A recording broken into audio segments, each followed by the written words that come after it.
អូខេអញ្ចឹងយើងបន្តមេរៀនរបស់យើងទៀតអញ្ចឹងយើងមើលមកចំណុចទី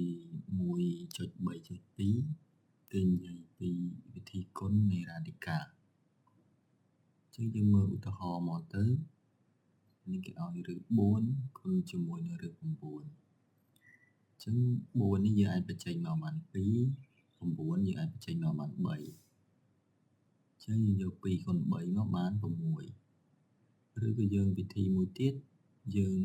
ដោយសារតែនេះវាមានឬ2ដូចគ្នាឬក្រេដូចគ្នាអញ្ចឹងយើងអាចយក4គុណនឹង9នៅក្នុងឬតែមួយបានអញ្ចឹងយើងបាន4គុណ9បូកនឹង36អញ្ចឹង36បញ្ចេញព្រឹងមកបាន6ការ៉េអញ្ចឹងបាន6ញ៉ាក្រោមនេះឬការ៉េនៃ4គុណនឹងឬការ៉េនៃ25អញ្ចឹង4នេះយើងអាចបញ្ចេញមកបាន2ហើយឬ25នេះយើងអាចបញ្ចេញមកបាន5អញ្ចឹង2គុណនឹង5បាន10និងយើងអាចធ្វើម្យ៉ាងទៀតបានគឺយើងដាក់ឬដោយអត្តបោនឹងអញ្ចឹងដាក់ឬរួមមកហើយយើងគុណគ្នាមកយក4គុណនឹង25នឹងមកយើងបាន100អញ្ចឹង100យើងបាន10ការ៉េសមួរការ៉េជាមួយឬការ៉េនេះចោលមកនៅសល់10ក្រោមនេះដូចគ្នាដែរឬទី3នៃ8គុណនឹងឬទី3នៃ27អញ្ចឹង8យើងបញ្ចេញយើងបាន2ស្វ័យគុណ3អញ្ចឹងស្វ័យគុណ3សម្រួលជាមួយនឹងឬទី3នៅសល់2ហើយ27នេះវាស្មើនឹង3ស្វ័យគុណ3អញ្ចឹងស្វ័យគុណ3ជាមួយឬទី3នឹងសម្រួលចោលនៅសល់3អញ្ចឹងយើងបាន2គុណនឹង3ស្មើនឹង6និងវិធីម្យ៉ាងទៀតយើងអាចដាក់រួមបានដាក់ឬទី3រួមមកហើយយើងយក8គុណនឹង27អញ្ចឹងស្មើជាមួយនឹងឬទី3នៃ216អញ្ចឹង216នឹងស្មើនឹង6ស្វ័យគុណ3 6ស្វ័យគុណ3យើងយកសម្រួលស្វ័យគុណ3ជាមួយស្វ័យគុណ3នេះទៅនៅសល់6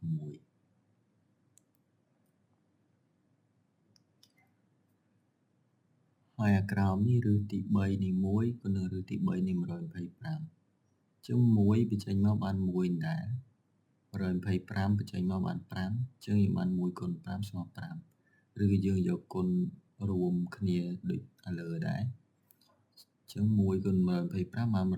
អញ្ចឹង125វាស្មើនឹង5សេគុណ3អញ្ចឹង3ការ៉េស្វ័យគុណ3ជាមួយនឹងឬទី3នេះយើងសម្រួលគ្នាបានអញ្ចឹងនៅសល់តែ5ទេអញ្ចឹងតាមឧទាហរណ៍ខាងលើយើងសង្កេតឃើញថាឬទី4គុណនឹងឬការ៉េនៃ4គុណនឹងឬការ៉េនៃ9ស្មើនឹងឬការ៉េនៃ4គុណនឹង9មួយទៀតឬការ៉េនៃ4គុណនឹងឬការ៉េនៃ25ស្មើជាមួយឬការ៉េនៃ4គុណនឹង25យើងអាចដាក់រួមគ្នាបានអញ្ចឹង2តម្លៃពី2ហ្នឹងគឺស្មើគ្នាចាផ្សេងទៀតក៏ដូចគ្នាដែរអញ្ចឹងយើងមើលទូទៅមកទៅគឺថាផលគុណនៃ radical ដែលមានសន្ទុះដូចគ្នាស្មើគ្នានិង radical ដូចគ្នាស្មើនឹង radical នៃផលគុណអញ្ចឹងមានន័យថាឲ្យទៅវាមានសន្ទុះដូចគ្នាអញ្ចឹងយើងអាចគុណវាបានដាក់វារួមបានអញ្ចឹងឬទី n នៃ a គុណនឹងឬទី n នៃ b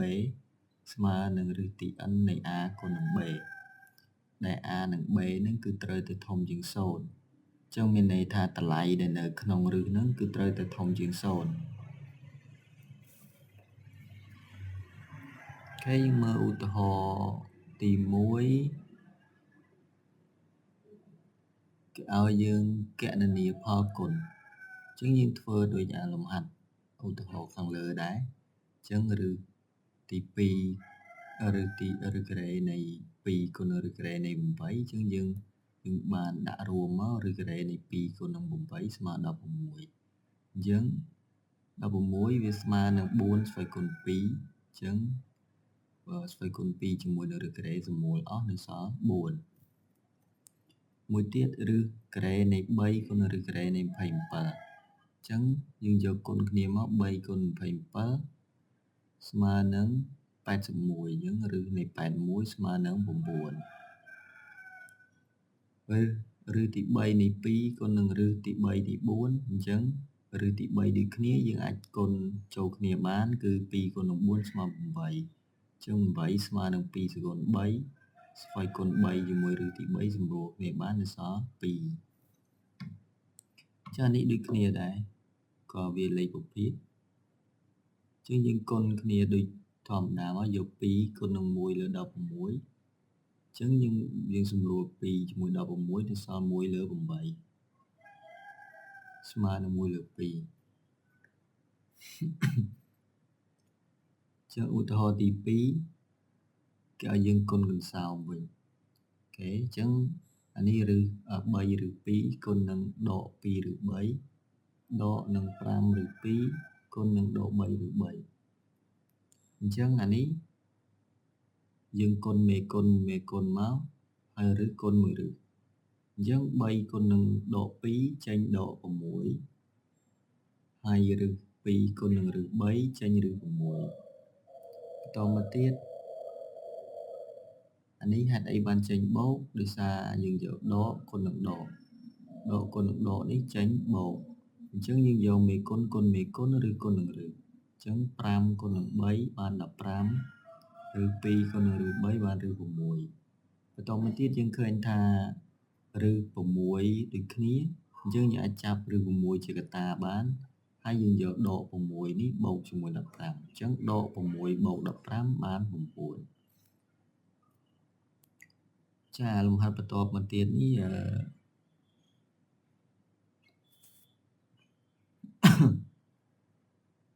ឬទី3នៃ625គុណនឹងឬទី3នៃ1អញ្ចឹងអានេះគុណទៅដដែលព្រោះអានេះ1បញ្ចេញមកបាន1អញ្ចឹងអានេះដដែល